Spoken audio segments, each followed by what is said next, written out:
Leaders. Google. How to cope with middle age. The firm has outgrown its uninhabited corporate culture. It is time to learn from its elders. It may be just 21 years old, but Google is in the midst of a midlife crisis. As so often in such cases, all seems well on the surface. Every day its search engine handles 6 billion requests, YouTube receives 49 years' worth of video uploads, and Gmail processes about 100 billion emails.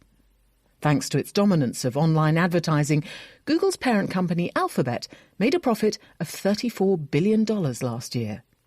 Beyond its core operations, it is a world leader in artificial intelligence, or AI, quantum computing and self-driving cars. Along with the bosses of Amazon, Apple and Facebook, its chief executive, Sundar Pichai, was grilled this week by lawmakers in Washington, D.C., who fret that America's tech giants need to be restrained because they are so profitable. Crisis? What crisis? Being hauled before Congress is, on the face of it, a sign of success. But it also marks a difficult moment for Google's leaders, the onset of corporate middle age. This is a problem as old as business itself. How do companies sustain the creativity and agility that made them great, even as they forge a culture and corporate machine that is built to last? For Google, the transition is especially dramatic because its founders, Larry Page and Sergey Brin, tried from the start to build a firm in which this moment would never arrive. As Google prepared to go public in 2004, they declared that it was not a conventional company, and we do not intend to become one. They hoped playground-like offices, generous perks, and a campus atmosphere would allow it to retain the agility and innovation of a startup as it grew. The appearance of wrinkles on the corporate forehead is an admission of failure. The signs of ageing are apparent in Google's maturing business, its changing culture and its ever more entwined relationship with government. Take the business first.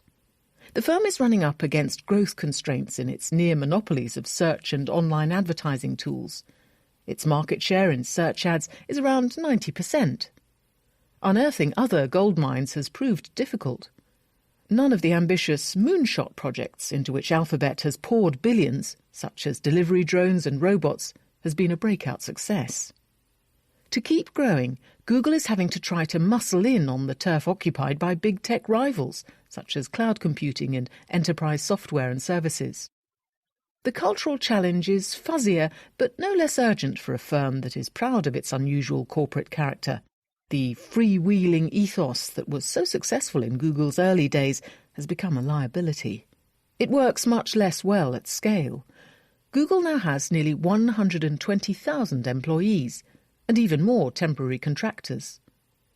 Doing things from the bottom up has become harder as the workforce has grown larger and less like-minded, with squabbles breaking out over everything from gender politics and the serving of meat in cafeterias to Google's sale of technology to police forces.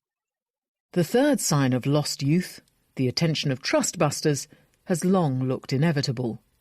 As big tech has grown, so have its interactions with government, as an institution to lobby, as a customer, and as a regulator. America's Justice Department is poring over Google's online ads businesses and may soon file an antitrust suit.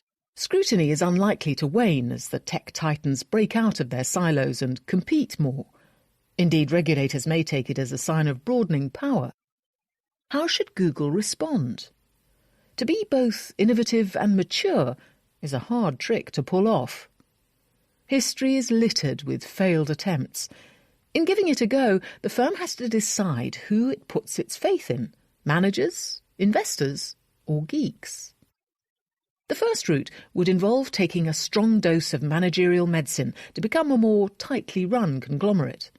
The archetype for this approach is GE in its heyday under Jack Welch, who persuaded shareholders that sprawling businesses could work well, provided they were run by expert managers. But it turned out that GE was disguising weaknesses in its industrial units by leaning on its financial arm, GE Capital. GE's subsequent woes offer a warning of the peril of relying on one hugely successful division to subsidise less profitable units elsewhere, as Google does with its advertising business. If doubling down on the conglomerate model is not the answer, what about the opposite approach? Spinning off, selling or closing some units and returning money to shareholders. That would please many investors. By some calculations, Alphabet is worth $100 billion less than the sum of its parts. Spinning off YouTube would increase competition in internet advertising, a handy sop to regulators, as well as unlocking value. It might be worth more than Netflix because it need not pay for content, most of which is user-generated. But the experiences of firms like AT&T and IBM highlight the danger that downsizing hollows out innovation.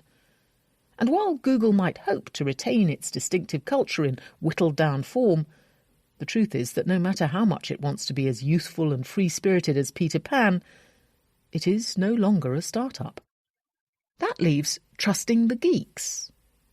Becoming a glorified venture capital outfit has appeal, but the woes of SoftBank's Vision Fund warn of hubris. Google would do better to examine how two older tech giants overcame their own midlife crises and near-death experiences. Microsoft, nearly broken up by antitrust regulators, and Apple, which spent years in the wilderness before Steve Jobs returned to reinvent it as a maker of portable devices, both bounced back by rediscovering their core purpose and applying it in a new way. Under Satya Nadella, Microsoft has reinvented itself as a provider of cloud-based software tools and services, rather than its Windows operating system. And Apple, previously known for its elegant, easy-to-use computers, has minted money by applying its genius to smartphones. Could Google similarly identify what it does best and apply it in new areas?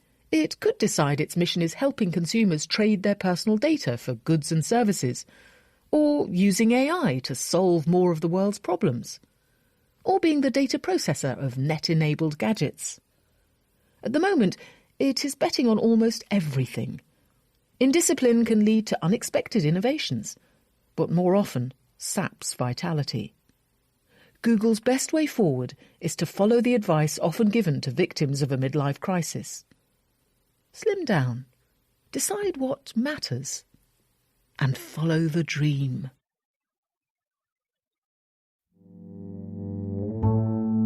Leaders.